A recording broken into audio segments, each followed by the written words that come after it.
What is up? So moving on with our complete guide to kettlebells. Moving on to our next movement. This next movement, the snatch, is primarily always known in the kettlebell world, right? Like everybody thinks of kettlebells and knows of the snatch movement. One of the things, of the reasons I always like to teach pretty much everything else before I even go into a snatch, right? Because the simple fact, all the other movements kind of make up a snatch. So learning how to swing, double-handed and one-handed, right? The idea or notion that you have to not let the body rotate when you're going one-sided in favor of one side of the leg.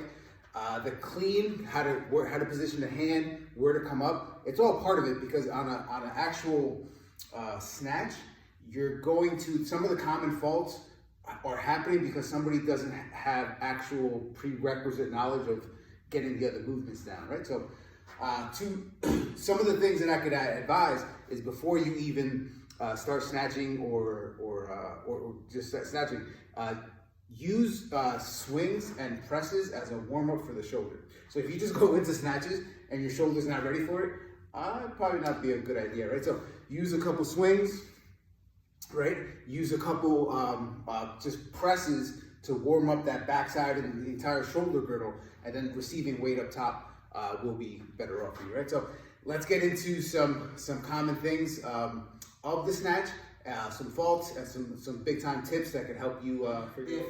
If we've started warming up, what I advise is hit a couple swings, maybe 5 to 10, hit a couple presses, right? That should help the shoulder. One big thing, number one, that I want you to understand is, if we go back and review a single arm swing is the bottom portion of a snatch, right? So what I mean by that, you should, all the faults and the correct way to do it, you should be swinging right through up until this height, right?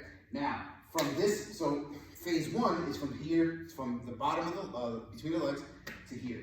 Now, the faults happen, the actual faults with kettlebells, or a snatch rather, happen after this phase one, right? So the two big things that I want you to pay attention to is your elbow. If your elbow is too bent, you're gonna end up catching that bell like a clean and end up pressing it overhead. That's not a snatch, right? So, and then if your elbow is straight or too straight, you're gonna end up pulling weight away from you. This weight out here is gonna then rotate and slam into the back of the wrist there, right? So the biggest complaint that you have with learning, people have with learning how to snatch, is their back of their forearms are not used to getting hit with weight, right? So it's not really calloused up. Maybe they're a smaller person, they have thinner forearms. It's kind of like weight on bone, which can hurt, right? So the biggest thing I want you to pay attention to when you start to snatch, if you feel the needle or how much power you put out is by your hips, it has not much to do with your actual arm. So if I feel like I can't generate enough power when I'm doing this, that bell may be too heavy for you. You got to go down, right? And get a lighter bell that you could generate more force and then catch that guy overhead. Now, if you feel like it's slamming into you at the top, which is a very common thing, you're probably strong enough to do it. You're generating enough force, but now you got to tweak the elbow, right? So a couple good quality reps should look and feel effortless. And I dictate how much power I use, or how much force, how fast that bell's gonna go leave for me, by the power of my hips, right? Hence why swings are so important, and why learning everything else, right? So with a bell, we started off, say single arm, we're gonna start here, swing right through,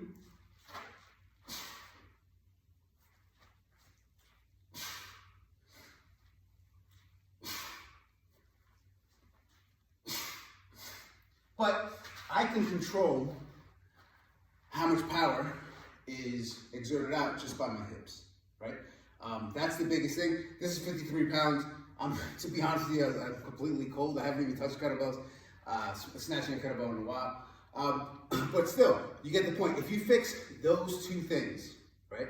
If you pay attention to your elbow and how much power, that'll fix everything in itself, right? So next video, I want to show you guys a quick drill that you could do to prime the movement, or help you with drill that you could utilize to help your snatch big time.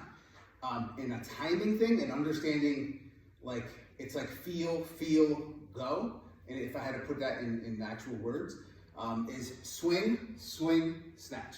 So what that looks like, it would be somewhere here, where we hike the football, we practice on hiking the football. So it's gonna be swing, swing, snatch. Swing, swing, snatch. Right? So that drill in itself immediately helps people when they understand it, but they need to work out the kinks. That helps people a lot for the most part. The biggest thing, some of the problems that can happen, that I've seen happen, they've done that drill, swing, swing, snatch. Now, the actual problem sometimes people have is they say that the kettlebell burns their hands, or it could hurt their shoulder, right? Well, that is usually the lowering portion. Stability of the shoulder straight overhead, right? is the other aspect. So when we're here, we have to let gravity do its job. What's happening if they're burning their hands is they're completely locked onto that bell, and while it rotates, it's burning their skin on the inside. So what you have to do is let that bell go, stay loose right up until you get to possibly face height.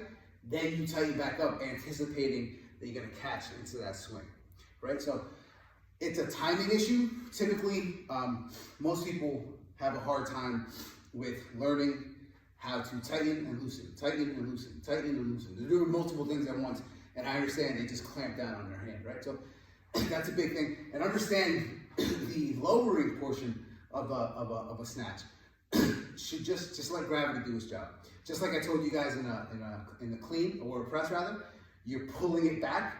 It's kind of like you're just pulling it back, but you're letting it go in front of you. Let it go, in a sense. Don't let go completely. Once you get to your face, you're gonna reclamp, anticipating that you're gonna swing and come right back out.